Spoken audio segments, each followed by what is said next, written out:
Petit-Écloir, je propose d'aller à Saint-Malo avec un autre boucher, pas du tout le même genre. Yves Fantou, venez nous rejoindre. Yves. Bonjour. Bonjour. Originaire de Saint-Malo. Oui, Saint-Malo, oui. Alors, vous êtes un boucher pas tout à fait comme les autres. On va commencer par les produits préparés que vous mettez en LS, en libre-service. Ils sont pas tout à fait... Ça ressemble peu. C'est une touche, une manière, une pâte, une façon. Déjà, depuis plusieurs années, donc, je fais de la barquette de viande. On a essayé de travailler le produit, puisque de toute façon, le produit, il est tout seul devant le consommateur et il faut qu'il se vende. Donc, ça fait bon nombre d'années qu'on travaille effectivement le visuel produit. On est dans le haut de gamme, là. Hein. Ah oui, enfin, c'est un travail de toute la filière, donc c'est-à-dire un travail déjà sur la matière première et puis après sur le travail de la viande lui-même. Bon, mais vous êtes à la grande épicerie, vous ne serez pas chez Lidl. Non, mais je travaille qu'un produit et je ne suis pas, heureusement pour moi, qu'à la grande épicerie. Et les produits qu'on trouve, donc, notamment à la grande épicerie, on peut les trouver dans les autres magasins, puisque j'essaie d'avoir une offre viande qui soit honnête, c'est-à-dire l'offre viande que je mets pour mes copains quand ils font une communion, quoi, par exemple. L'offre qu'on ferait pour les copains. Voilà.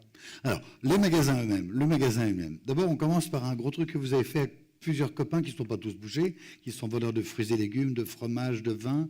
Ça s'appelle la Place Gourmande. Oui, on a monté un petit concept à Saint-Malo. Donc, le premier qui est un ami qui est Jean-Yves Bourdier, donc, qui est bien connu donc, pour son beurre. Il y a également un poissonnier, un primeur, un caviste et un boulanger, une 50aine de places de parking. Et on a monté un petit magasin où nous, on a appelé ce magasin-là Maurice, qu'on avait déjà monté il y a quelques années, donc à Dole de Bretagne. Maurice, c'est le prénom de mon père. Qui était boucher. Qui était boucher. Et puis j'avais pas mal de bouchers dans la famille qui s'appelaient Maurice, donc ça m'a semblé assez évident de porter ça. Je trouve que la génération d'avant, il y en avait pas mal.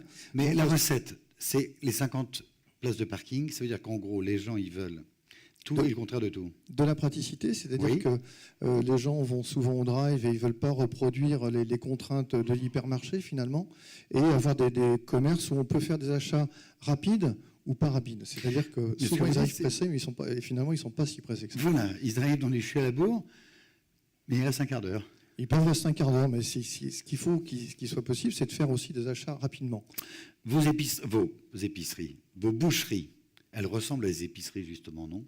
Non, enfin, à mon avis, non. Effectivement, je ne vends que de la viande en barquette, donc c'est effectivement peut-être différent d'une boucherie traditionnelle. Je peux consommer sur place ? Je peux. Oui. Alors, le midi, on fait des hamburgers tous les midis, donc sur ces deux magasins. Donc, on a un magasin donc, à Cesson, en périphérie de Rennes, et à Saint-Malo.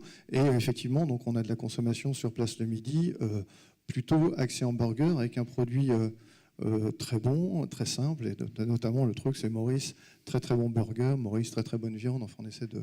À combien de burgers, par exemple ? On doit en faire une centaine à peu près par le midi. À combien ? Quel prix ? À quel prix c'était on est aux alentours de... Alors, on a une formule qui doit être à 10,90. C'est beaucoup plus cher que McDo ? Non, pas forcément, et surtout beaucoup moins cher que tous ceux qui font du hamburger premium. D'accord. Moins cher que le signature de McDo. Et meilleur. J'espère, enfin bon, c'est ce que nous disent les clients. Non mais ça va bien, vous avez plein d'idées, plein de belles idées, donnez-nous des trucs, des astuces. Par exemple le drive tout à l'heure, pour que les gens pensent que ça peut être très très pratique, mais en fait il reste. D'autres idées D'autres très simples pour le métier, puisqu'on a ici tous des gens de la viande, c'est que je ne suis qu'en libre-service, donc l'idée principale c'est de rassurer le consommateur. C'est-à-dire que j'ai des dents de loup, j'ai du bois, j'ai des bio, voilà, donc de ramener les vraies idées de la boucherie, quoi, tout simplement. Mais vous faites que du LS ? Je ne fais que du LS, c'est-à-dire que... Non, je considère que ce que je fais alors c'est une approche qui est peut-être un peu rationnelle, mais je considère que ce que je fais sur mon atelier aujourd'hui avec des milliers de contrôles qualité, je considère que ça a de la valeur. Et donc, si je propose une viande en barquette, elle n'est pas du tout remanipulée derrière. On a, à mon avis, un vrai bon produit, et aujourd'hui, c'est plutôt accepté par le consommateur. Même si certains peuvent être attachés à la boucherie traditionnelle, l'idée, c'est qu'on ne peut pas plaire à tout le monde, mais simplement, aujourd'hui, ça fonctionne. On ne peut pas plaire à tout le monde. Le bio est important pour retrouver l'imaginaire de...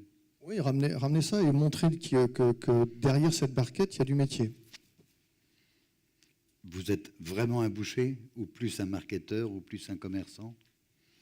J'ai commencé, alors si c'est pour ma carrière perso, j'ai plutôt commencé par la cheville, donc achat d'animaux vivants et puis abattage, mais je suis 4e génération et on a travaillé donc de 1906 à 1998, on faisait tous les métiers de la viande, de l'élevage à la boucherie de détail.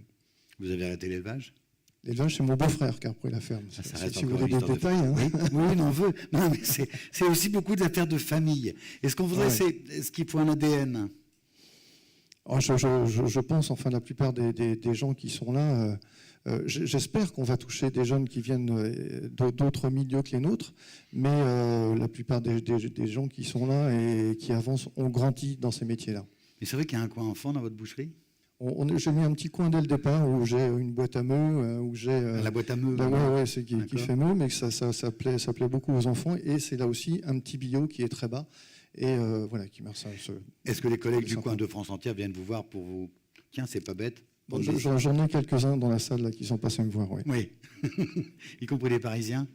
Oui, y compris les Parisiens. Et notamment, et puis ça m'aide également à apporter un savoir-faire dans les magasins que je fournis par ailleurs. Merci.